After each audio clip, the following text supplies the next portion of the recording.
Okay, I recorded this video once before, but it was 29 minutes long and disjointed and confusing, so I'm just gonna try to plow through it as quickly as I can and as concisely as I can. This is the Skulltula portion of Relics of Hyrule.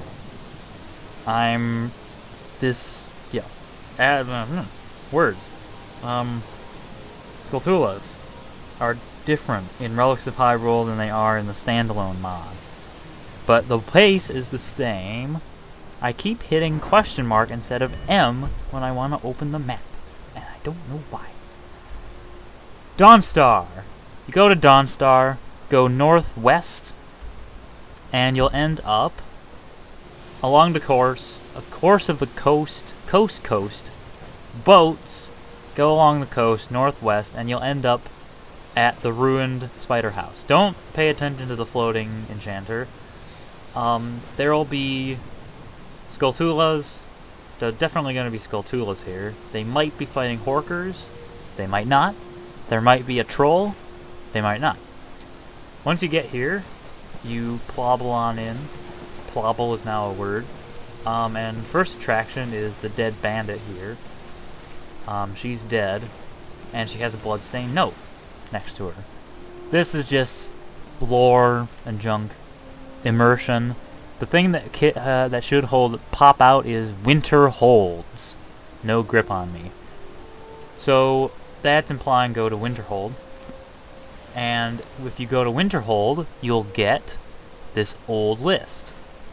And this list shows you everything that you can do, that you can get from the spider house.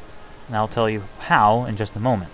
To find this list, go to the house that is closest, the ruined house that is closest to the college of Winterhold, and look in the fireplace, and you'll find the list.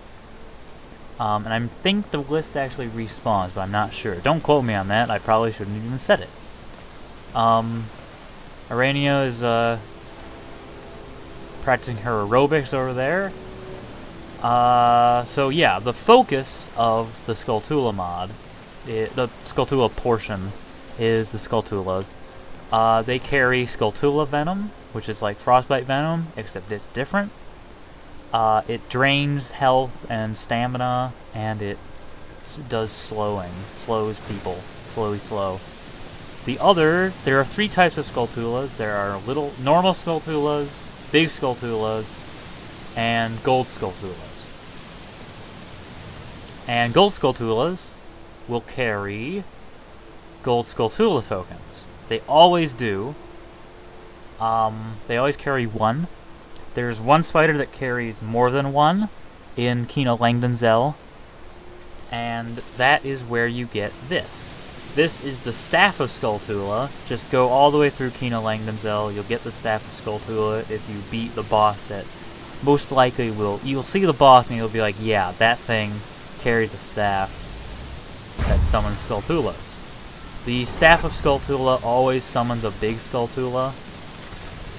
And that's the Staff of Skulltula. Once you get enough Gold Skulltula tokens, you can cash them in. And the prizes that you get for cashing them in at the spider table are references to what you get in the games, in Zelda, in Ocarina of Time Majora's Mask. So at the lowest level, you get 500 gold. That's 10. At 20, you get the Stone of Agony, which looks like that. And I'll tell you what the purpose of this thing is in a moment. At 30, you get more money. At 40, you get jumping flame spiders or scrolls of conjure flaming familiar. They do the same thing. They're exactly the same. They run at enemies and explode. And that's a reference to the bomb chews. At 50, you get the life medal, which lowers the cost of restoration spells. At 60, more money. At 70, you get... Where is it? 70, you get Great Fairy's Tears, which is a potion it's like ultimate healing, magicka, and stamina all in one, and it increases your damage output and decreases your damage input, if that makes any sense. So it makes you stronger and it makes you more defensive stuff. It's essentially like a berserker potion.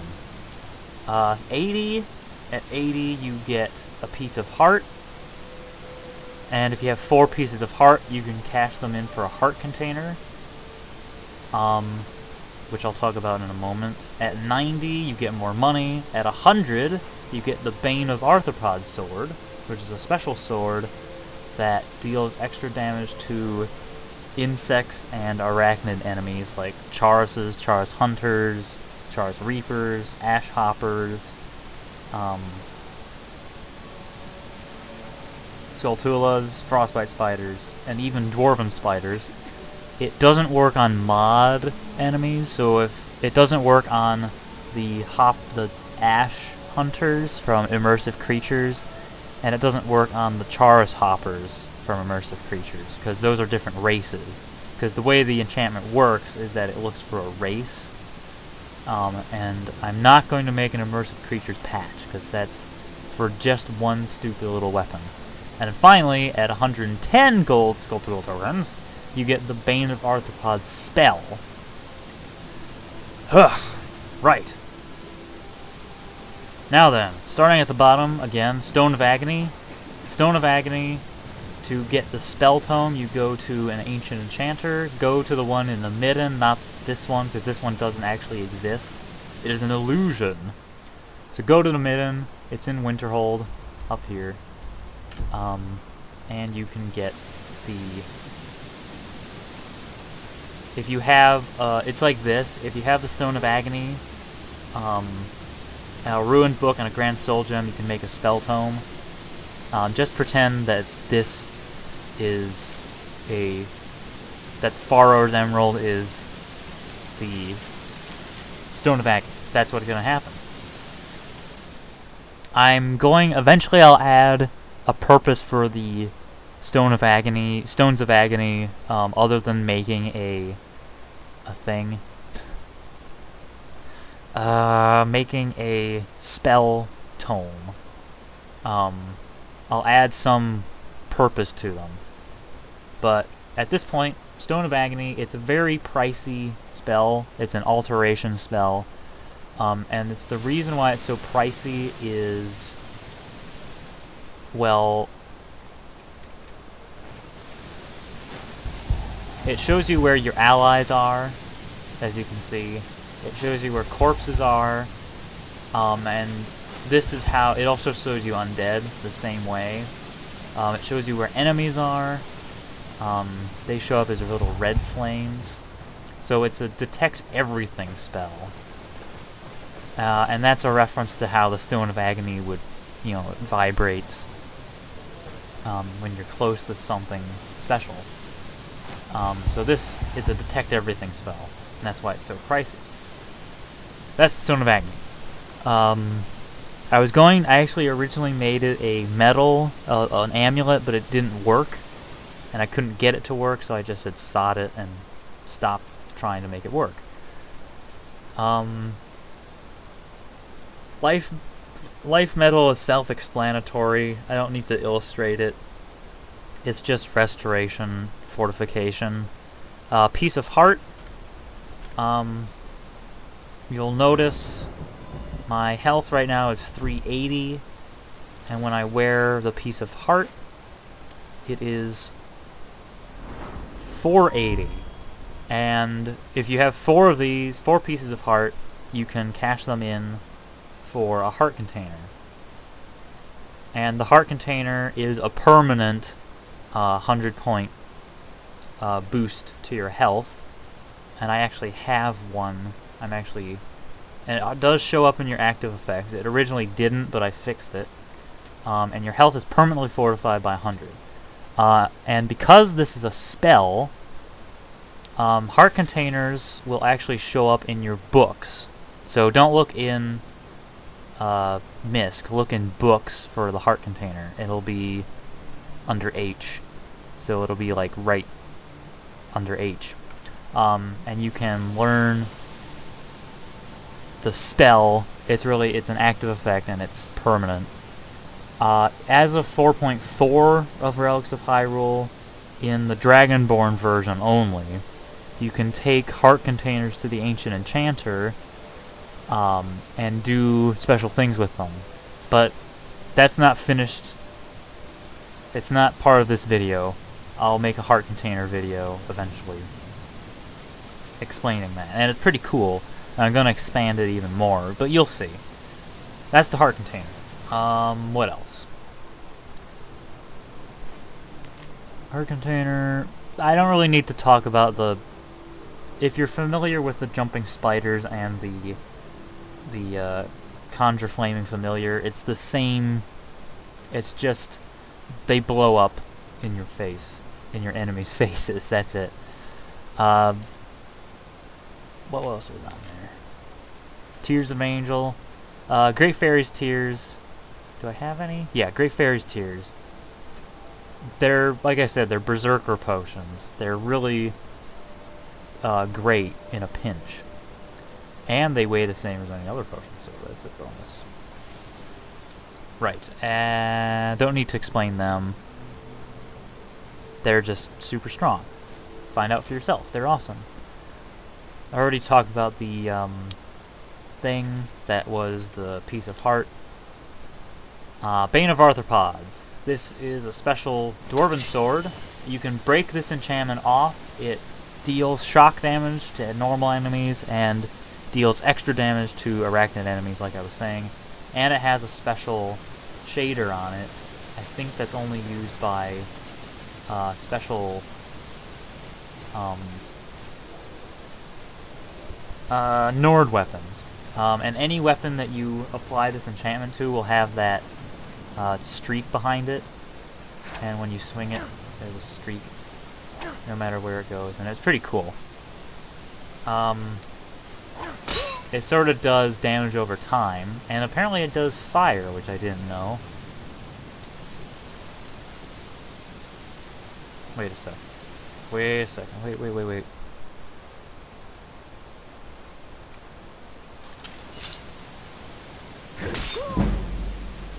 That's a perk. That's not normal. Because Grimsever does frost damage. And she got fire. I just found a bug in my own mod. Does it work on hunting bows too? Yep. Well, there's a bug. Gotta fix that. Never mind. Bane of Arthropods spell. That's what I was going to talk about. It's the same as... It's a lightning bolt. Oh.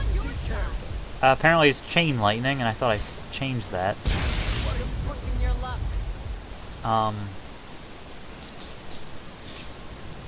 It's not supposed to be chain lightning, it's supposed to be a normal lightning, just lightning bolt that does extra damage to arachnid enemies, and that's it. Right, I think that's it. That's all I'm going to talk about.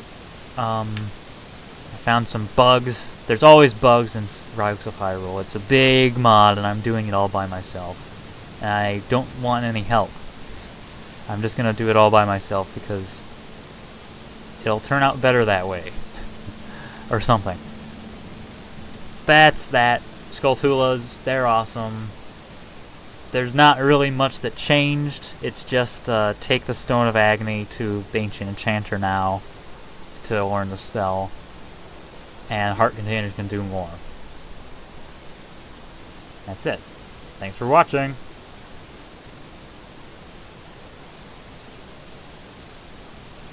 Yep.